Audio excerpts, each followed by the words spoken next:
Hello dear student and parents, welcome है आपका हमारी कोचिंग डिवाइन एकेडमी में, जो कि सुल्तानपुर में दरियापुर तिराहे पर चलती है। पहले शास्त्री नगर में चला करती थी डिवाइन एकेडमी। डिवाइन एकेडमी पिछले 3 सालों से नीट के लिए प्रयासरत थी और यहाँ पर जो भी 2-3-4 बच्चे भूल चूक से सुल्तानपुर में रुकते थे, कुछ ज़्यादातर बच्चों के मानसिकता में होता है कि उनको कोटा, दिल्ली या कानपुर जाना होता है, और दूसरी बात यह है कि गार्जियन के पास पैसा भी होता है उनको दूर भेजने के लिए। फ़िलहाल जो भी बच्चे हमें यहाँ से मिले वो आर्थिक रूप से कमज़ोर रहे हों या मजबूत रहे हों, या उनकी ऐसी स्थिति रही हो कि उनको सुल्तानपुर ज़िले में रहकर कोचिंग करना है, तो उनको संजो कर एक टीम के साथ नीट का हमने शुरुआत किया लगभग 2019-20 के करीब। जैसे ही शुरुआत हुई तुरंत कोरोना आ गया, और कोरोना काल में टीम बड़ी थी, बच्चों का पेमेंट भी नहीं मिल पा रहा था, तो धीरे धीरे किसी तरीके से व्यवस्था हुई। कोरोना के बाद कोचिंग बार फिर खड़ी हुई और धीरे धीरे कोचिंग ने प्रयास किया। आज 3 साल में कोचिंग ने सुल्तानपुर के इतिहास में एक बड़ा रिज़ल्ट दिया है, सुल्तानपुर से ही कोचिंग करके। मतलब मेरा ये नहीं कि बाहर से कोई बच्चा कोचिंग किया हो और फिर सुल्तानपुर आया हो, ये 100% ऑथेंटिक है कि सुल्तानपुर डिवाइन एकेडमी से ही लगातार कोचिंग करके कोमल सोनी ने नीट में सिलेक्शन पाया। जबकि बड़े बड़े दावे कोचिंग के बारे में किए जाते थे जब कोचिंग चलती थी, तो कभी मैं सुनता था कोई कहता है कि बहुत लोग नीट की कोचिंग चलाए बंद हो जाएगी, तो तकलीफ़ होती थी, हो सकता है मेरी भी कोचिंग बंद हो जाए। लेकिन हमारी टीम हमारे साथ लगातार प्रयास कर रही थी, उनको जो भी पैसे मिल रहे थे उसमें समझौता हो रहा था, कोई बड़ा डिमांड नहीं कर रहा था कि मुझे इतना पैसा चाहिए तभी हम नीट पढ़ाएंगे। कोई बच्चा अगर कोचिंग के बारे में पूछता तो यहाँ के जो लोकल टीचर्स थे, ज़्यादातर लोग कहते कि आप कहीं बाहर कोचिंग चले जाओ। मीन्स टीचर्स का भी हमारे शहर के, हालांकि उनके यहाँ नीट की कोचिंग नहीं चल रही थी, लेकिन तो भी वो किसी प्रकार का कोई सहयोग देना नहीं चाहते थे। लेकिन बिना ज़्यादा प्रचार प्रसार के, मेहनत के, पिछले साल 15 बच्चे हमारे पास नीट में थे। उन 15 बच्चों में से एक कोमल सोनी ने 617 नंबर पाया, और एक दूसरी लड़की जो हमारे यहाँ टेस्ट सीरीज ज्वाइन की थी उसका 630 नंबर आया। और आपको बता दूं कि 15 बच्चों में से 5 बच्चे हमारे पास और ऐसे हैं जो 500 प्लस हैं। रितिका रत्नाकर, अभिषेक साहू, सबनम, और इस तरीके के 4-5 बच्चे ऐसे हैं जो 500 प्लस हैं। मतलब आप समझिए कि 15 में से 7-8 बच्चे ऐसे हैं जिनमें से 2 सेलेक्ट हैं और 5-7 बच्चों का 500 प्लस है। तो निश्चित रूप से कहीं ना कहीं कोचिंग की मजबूत टीम को दर्शाता है कि हमारी टीम मजबूत है। हाँ, हमारे यहाँ प्रयास करने वाले कुछ बच्चे हमारे सामने हैं जिनका किसी कारणवश नहीं हो पाया, लेकिन मैं ये कहता हूँ कि अगर हम संघर्ष करेंगे तो आज नहीं तो कल हमको सफलता मिलेगी, और यदि नहीं भी मिलेगी तो हमारी पढ़ाई कभी व्यर्थ नहीं जाएगी, वो हमारे जीवन में कहीं ना कहीं ज़रूर काम आएगी। मेरे बगल आरिफ सर हैं, ये हमारे स्टूडेंट भी रहे हैं और इन्होंने कोचिंग को चलाने में हर तरीके से भरपूर सहयोग किया है।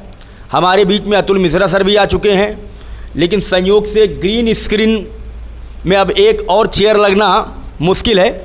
उनसे आपका इंट्रोडक्शन अभी मैं कराऊंगा। हमारे यहाँ फिजिक्स फैकल्टी हैं और उनकी इच्छा थी कि सिलेक्शन हो जाए, तो अभी मैं चाहता हूँ कि अतुल सर आएँ और बच्चे आएँ, कोमल को माला पहनाएं।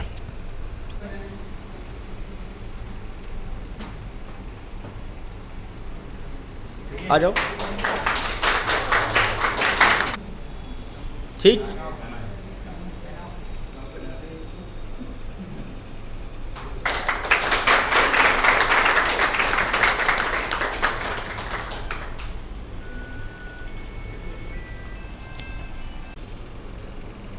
हमारे बीच में कोमल भी हैं और कोमल की माताजी भी हैं।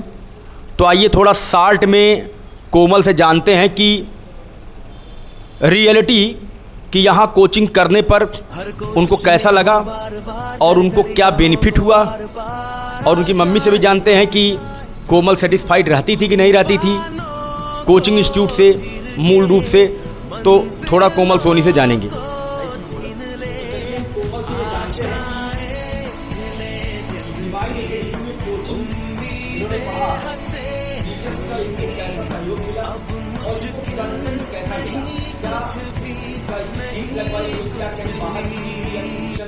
क्या प्रॉब्लम थी जिसका सलूशन इनको दिया गया, या क्या इनको दिक्कतें आई, ये सब एकदम 100% हम फेयर बात करेंगे।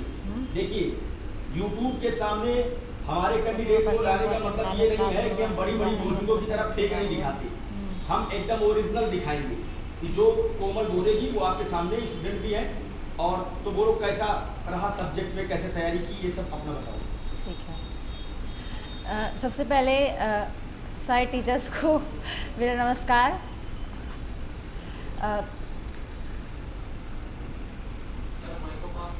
अरे ठीक है, तो आएगा। हाँ, यहाँ पे जो है बहुत अच्छे से पढ़ाया जाता था, जैसे कि सारे टीचर्स का पूरा सपोर्ट रहा है, चाहे वो फिजिक्स हो, चाहे केमिस्ट्री हो, चाहे बायोलॉजी हो। जितना भी समय मांगती थी सर से, तो मतलब सर पूरा सपोर्ट करते थे मेरा। जैसे कि अगर मैं फ़िज़िक्स की बात करूं तो फिर जो है फिज़िक्स वाले सर ने पूरा सपोर्ट किया था। मुझे एक एक क्वेश्चन बताते थे, वो मैं सारा पूछती थी तो मतलब पूरा समय देते थे। वो जब भी पूछते तो उनको सर को जब समय मिलता तो वो बताते थे।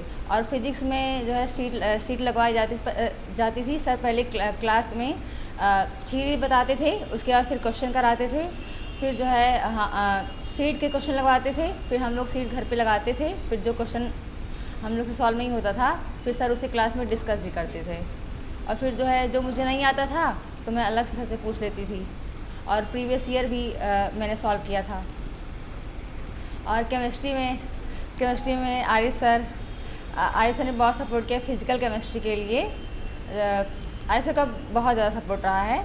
वो मुझे बताते थे कि जो है पूरी दिनचर्या बता देते थे कि क्या करना है, कब क्या पढ़ना है, कितने सब्जेक्ट को कितना मतलब सर पढ़ाते केमिस्ट्री ही हैं, लेकिन मतलब पूरा बायोलॉजी हो चाहे फिज़िक्स हो, हर सब्जेक्ट को कितनी देर पढ़ना है, क्या कैसे पढ़ना है, पूरा जो है शेड्यूल सर बताते थे। इसलिए थैंक्स टू आरिस सर। और ऑर्गेनिक केमिस्ट्री और इनऑर्गेनिक विवेक सर पढ़ाते थे। तो फिर जैसे कि हम लोग जानते हैं कि ऑर्गेनिक और इनऑर्गेनिक में तो पूरी एनसीईआरटी ही पढ़ाई पूछी जाती है नीट में। तो फिर सर पूरी एनसीईआरटी अच्छे से बताते थे, और कुछ एक्स्ट्रा भी हो जाता था तो उसे बताते थे। और ऑर्गेनिक के लिए एनसीईआरटी एनफ है। सर पूरी एनसीईआरटी अच्छे से एक एक रिएक्शन सब अच्छे से बताते थे। और इनऑर्गेनिक में भी जो भी पूरी एनसीईआरटी में एक मतलब ऐसा कुछ नहीं छूटना कुछ भी नहीं पाता था, सब अच्छे से सर बताते थे। तो सर मतलब लेक्चर लेकर एक बार क्लास में पढ़ लो, फिर जो है एकदम लर्न हो जाता था। सर ने मतलब एक ऑर्गेनिक की बुक लिखी हुई है फॉर क्लास 12th।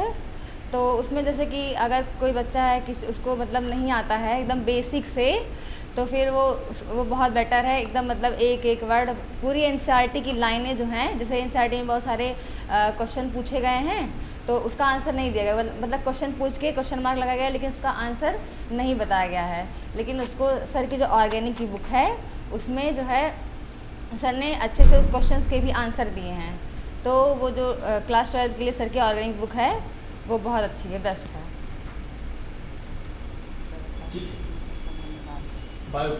हाँ,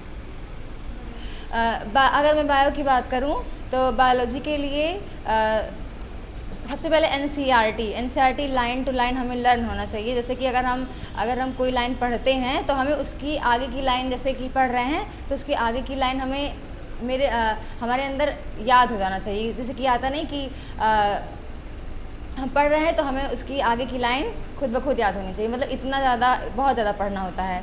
तो कुल मिलाकर के एनसीईआरटी लाइन टू लाइन याद होनी चाहिए, उसी से क्वेश्चन आते हैं, कुछ एक्स्ट्रा पढ़ने की ज़रूरत नहीं है उसमें।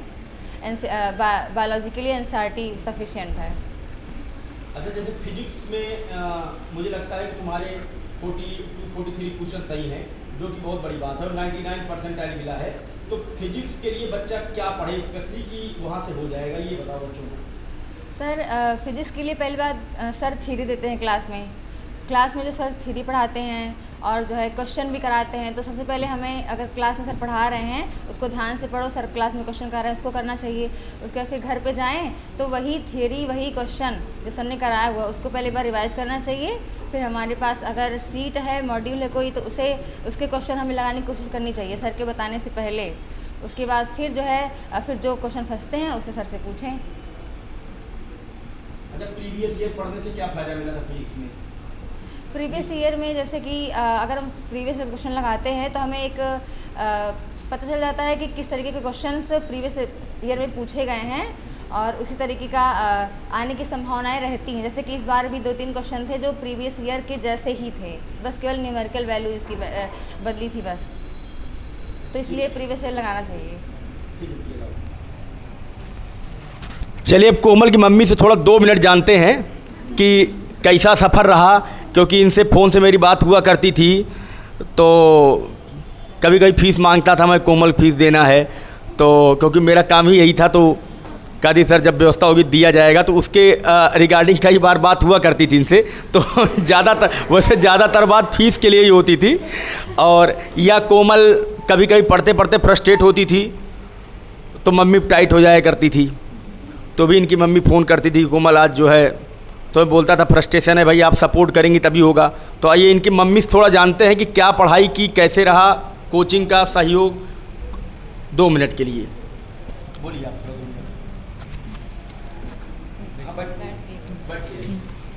सभी सर को मेरा प्रणाम, बच्चे को शुभ आशीर्वाद। मेरा अनुरोध यही है कि सारे स्टूडेंट मेहनत से पढ़ें। जो बच्चा अपना खुद से मेहनत करेगा वही आगे सफलता को प्राप्त करेगा, क्योंकि बगैर बच्चे की पढ़ाई से कुछ नहीं होगा।